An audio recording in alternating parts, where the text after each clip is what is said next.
સ્વાધ્યાય 1.1 માં એક્ઝામ્પલ 14 પ્રશ્ન આ રીતે છે સમતલની xy સમતલની બધી જ રેખાઓનો ગણ L લો xy સમતલ આપણે જે 2 ડાયમેન્શન માં લઈએ તે xy સમતલની બધી જ રેખાઓનો ગણ L એટલે સમતલની બધી જ રેખાઓનો ગણ અને L પર સંબંધ R આ રીતે વ્યાખ્યાયિત કરીને આપ્યો છે જો રેખા L1 એ રેખા L2 ને સમાંતર છે તો L1 એ L2 સાથે સંબંધ R ધરાવે છે મતલબ L1 L2 belongs to R છે અહીંયા સંબંધની મૂળ વ્યાખ્યામાં L1 અને L2 સમાંતર છે તો આ સંબંધ R સામ્ય સંબંધ છે એમ બતાવવું છે વધુમાં જે રેખાઓ y 2x+4 સાથે સંબંધ R દ્વારા સંબંધિત હોય તેવી તમામ રેખાઓનો ગણ પણ શોધવો છે એ પણ આપણે પછી જોઈશું નોંધ આપી છે કે સ્વીકારી લો કે પ્રત્યેક રેખા પોતાને સમાંતર છે એ આપણે જરૂર પડે તો એનો સીધો ઉપયોગ કરીશું અહીં ગણ L એટલે xy સમતલની બધી જ રેખાઓનો ગણ છે આપણને આપ્યું છે સંબંધ R લખીએ તો સંબંધ R એટલે L1 L2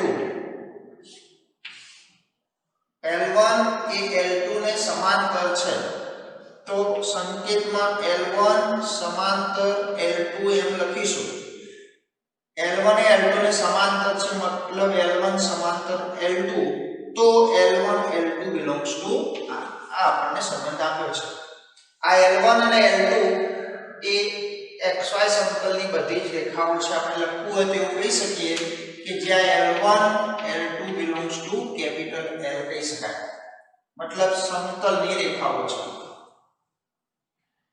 હવે નંબર 1 માં ચેક કરીએ સંબંધ આપણે ધ્યાનમાં રાખીશું કે L1 L2 એ R નો ઘટક ક્યારે થાય જો L1 સમાંતર L2 હોય બીજા શબ્દોમાં કહીએ તો L1 અને L2 સમાંતર હોય તો L1 એ L2 સાથે સંબંધ R ધરાવે છે નંબર 1 માં સ્વવાચક સંબંધ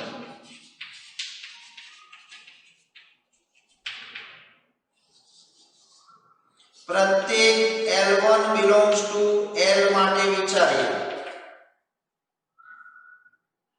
દરેક રેખા L1 માટે L1 પ્રત્યેક રેખા પોતાને સમાંતર છે તો રેખા L1 એ L1 ને સમાંતર છે એવું આપણે કહી શકીએ આપણને કીધેલું છે સીધું સ્વીકારી લીધું છે સાબિત કરવાનો પ્રશ્ન નથી પ્રત્યેક રેખા પોતાને સમાંતર છે તો L1 એ L1 ને સમાંતર છે અને માટે કહી શકીએ L1 belongs to R શરત પડાય છે તો એ R નો ઘટક થઈ જાય અને માટે પ્રત્યેક L1 belongs to L માટે L1 બંને સમાંતર છે L1 belongs to R છે અને માટે R એ સ્વવાચક સંબંધ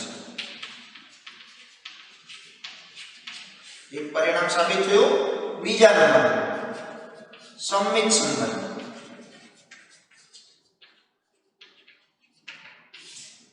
તો પ્રત્યેક L1 L2 belongs to capital L માટે સમતલ xy ની રેખાઓ L1 L2 માટે આપણે L1 L2 belongs to R લઈ લઈશું અને L2 L1 belongs to R છે કે નહીં ચેક કરીએ ચલો L1 L2 belongs to R તો L1 સમાંતર L2 કહી શકાય એ તો એને સંબંધની વ્યાખ્યા પરથી લખ્યું L1 અને L2 સમાંતર છે L1 અને L2 આ બે રેખાઓ સમાંતર છે જો L1 અને L2 સમાંતર હોય તો L2 અને L1 એ સમાંતર જ છે તો L2 સમાંતર L1 કહી શકાય અને માટે L2 L1 belongs to પણ R થશે આમ L1 L2 belongs to R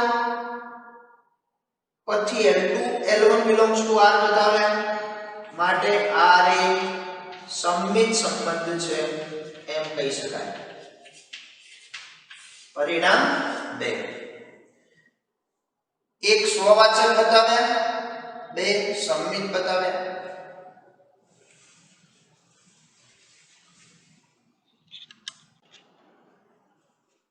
હવે ત્રીજા નંબરમાં પારંપરિક બતાવીએ.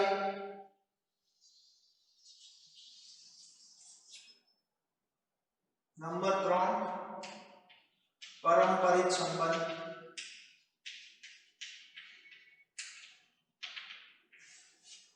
પ્રત્યેક L1 L2 L3 belongs to capital L માટે L1 L2 L3 ત્રણ રેખાઓ સમતલની રેખાઓ લીધી. એમના માટે L1 L2 belongs to R અને L2 L3 belongs to R લઈએ અને L1 L3 belongs to R છે કે નહીં ચેક કરીએ. ચાલો L1 L2 belongs to R તો સંબંધની વ્યાખ્યા પ્રમાણે L1 સમાંતર L2 થશે અને L2 સમાંતર L3 થશે. હવે તમે જુઓ L1 અને L2 સમાંતર છે, રાઈટ. L2 અને L3 સમાંતર છે. L1 અને L2 સમાંતર છે, L2 અને L3 સમાંતર છે. તો સ્પષ્ટ છે કે L1 અને L3 સમાંતર જ થાય. તો માટે L1 સમાંતર L3 થશે અને માટે L1 L3 belongs to R મળશે. આમ L1 L2 belongs to R, L2 L3 belongs to R પરથી L1 L3 belongs to R મળ્યા. તો માટે R એ પારંપરિક સંબંધ છે. પરિણામ 3. એક સ્વવાચક છે, R એ સ્વવાચક છે, R એ સમમિત છે, R એ પારંપરિક છે. તો માટે 1 2 અને 3 પરથી આપણે કહી શકીએ કે R એ સામ્ય સંબંધ છે.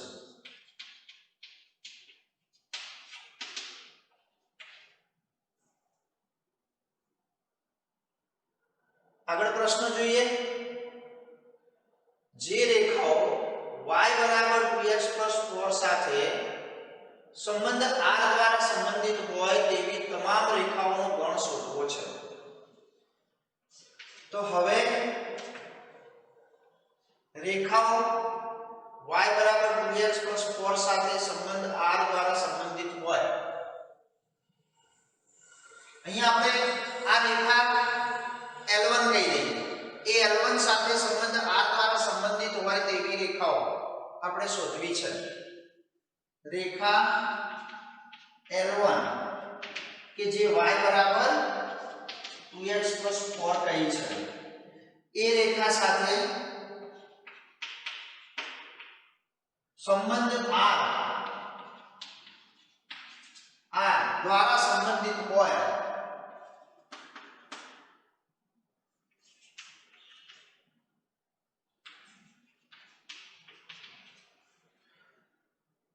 તેવી તમામ રેખાઓનો ગણ બરાબર L1 સાથે સંબંધ R દ્વારા સંબંધિત એટલે L1 સાથે સંબંધ R ધરાવતી હોય તેવી તમામ રેખાઓ કે જેને હું L2 કહું તો એ રેખાઓનો ગણ L2 એટલે એ L2 એ L1 સાથે સંબંધ R ધરાવે છે. L2 એ L1 સાથે સંબંધ R ધરાવે છે. તો L2 L1 belongs to R કહેવાય. ફરીથી L1 એટલે y બરાબર 2x 4 એવી રેખા જેનું નામ L1 આપ્યું. એ L1 સાથે સંબંધ R દ્વારા સંબંધિત મતલબ L1 સાથે સંબંધ R ધરાવતી હોય તેવી રેખાઓનો ગણ L2.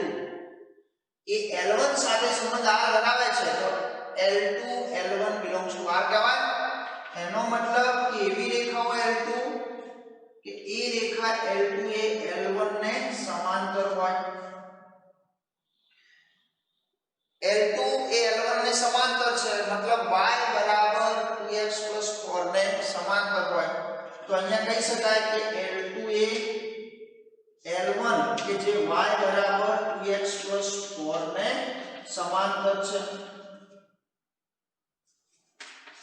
આ રેખાઓ જે છે જેનો ગણ આપણે શોધ્યો તે એ L1 ને સમાંતર છે, L1 ને સમાંતર છે મતલબ y બરાબર 2x 4 ને સમાંતર છે, તો એ રેખાઓ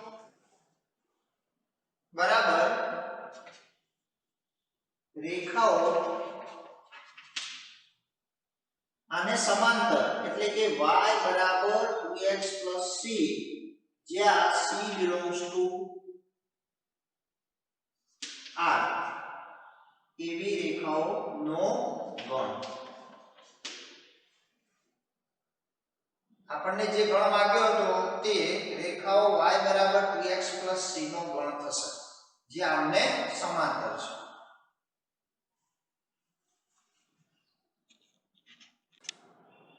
સ્વાધ્યાય 1.1 માં છેલ્લા બે એક્ઝામ્પલ 15 અને 16 બંને એમસીક્યુ છે।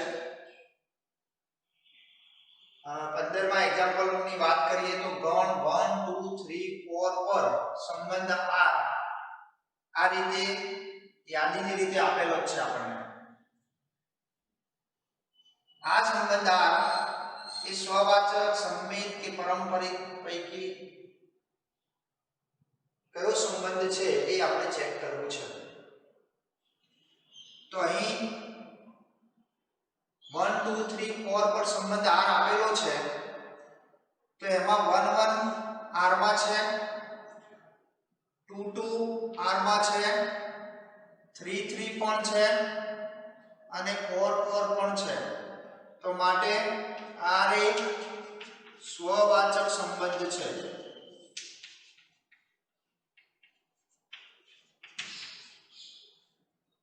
એક સંબંધ ચેક કરી લીધો 1 1 2 2 3 3 4 4 છે માટે સ્વવાચક છે।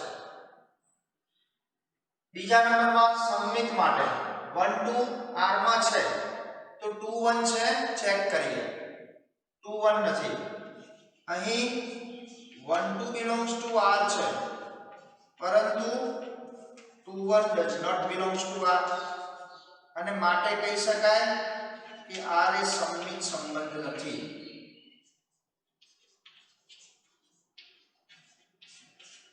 સ્વવાચક છે સંમિત નથી। 1 3 belongs to પણ r માં છે 3 1 r માં નથી, એ ઉદાહરણ પણ આપી શકાય।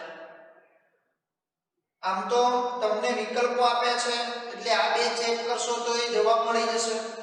સ્વવાચક છે અને સંમિત નથી, સંમિત નથી એવો વિકલ્પ બી છે જેમાં સ્વવાચક છે તો એ પણ ચેક કર્યું, વધુમાં પારંપરિક છે એ પણ ચેક કરવું હોય તો ચેક કરી શકાય। 1 2 2 2 તો 1 2 છે, 1 3 3 3 તો 1 3 છે, 3 3 3 2 તો 3 2 છે અને માટે પારંપરિક છે એમ પણ કહી શકીએ। આપણે માત્ર બે જ પરથી પણ જવાબ લખી શકીએ છીએ। અહીંયા સ્વવાચક છે, પારંપરિક છે અને સંમિત નથી મતલબ વિકલ્પ બી એ જવાબ થશે। એક્ઝામ્પલ 16 વિચારીએ। સંબંધ r એ ગણ n પર, ગણ n એટલે 1 2 3 4 વગેરે, સંબંધ r આપણને આ રીતે આપ્યો છે ab જ્યાં a બરાબર b - 2 એને હું આ રીતે લખું તો b બરાબર a + 2 એમ લખી શકાય, એ જ છે ને, એટલે b શોધવામાં આપણને સગવડતા રહે। અને b > 6 આ a અને b n માંથી લેવાના છે 1 2 3 એમાં b > 6 છે તો b ની કિંમત 7 8 9 વગેરે લઈ શકાય। તો એ પ્રમાણે આપણે સંબંધ r ના ઘટકો વિચારીએ। હું a તરીકે 1 લઉં છું તો b ની કિંમત 1 + 2 એટલે 3 મળે, પણ b એ 7 8 9 6 થી મોટા લેવાના છે તો 1 3 આવશે નહીં. એ જ રીતે હું 2 લઉં તો 2 + 2 4 થાય, એ પણ 6 કરતા નાના છે તો એ પણ નહીં આવે. 3 લઈએ તો 3 + 2 5, એ પણ નહીં આવે. 4 લઈએ તો 4 + 2 6, એ પણ નહીં આવે. તો આગળ વિચારીએ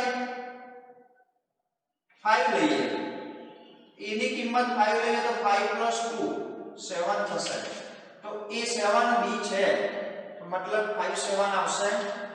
6 લઈએ તો 6 + 2 8 આવશે. 7 7 + 2 9, 8 લઈએ તો 8 + 2 10.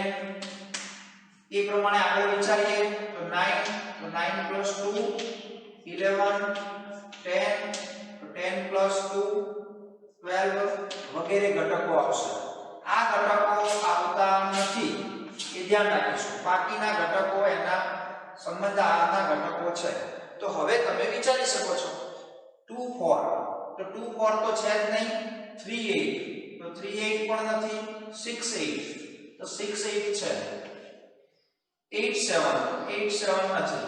તો માટે આન્સર સી થશે કે ભાઈ 6 8 belongs to R. ઘટકો શોધીને જ મેં જવાબ આપ્યો છે. ડાયરેક્ટ પણ તમે એક એક ઘટક મૂકીને ચેક કરશો તો પણ વાંધો નથી.